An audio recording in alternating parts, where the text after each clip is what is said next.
mengatasnamakan salah satu pejabat di Kejari Banyuasin. Seseorang telah meminta uang kepada beberapa kepala dinas di Banyuasin.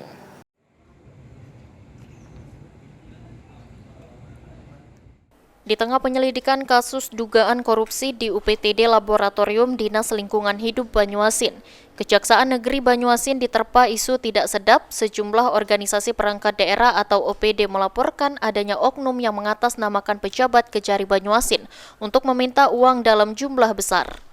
Laporan tersebut terungkap setelah beberapa dinas menerima pesan singkat dari panggilan telepon dari nomor yang mengatasnamakan Kejari Banyuasin dan meminta sejumlah uang. Adanya hal tersebut, Kejari Banyuasin memastikan akan menindak tegas pihak-pihak yang mencoba mengganggu proses hukum dengan tindakan semacam itu. Selain itu juga Kejari Banyuasin memastikan tidak ada seorang pun di lingkungan Kejari Banyuasin yang terlibat dalam permintaan uang kepada OPD terkait. Dapat kami sampaikan bahwa semua itu tidak benar. Tidak ada satupun oknum, baik itu jaksa, staf, maupun kasih ataupun pimpinan dari Kejari Banyuasin yang meminta sejumlah uang sebagaimana yang dimuat dalam chat maupun telepon tersebut.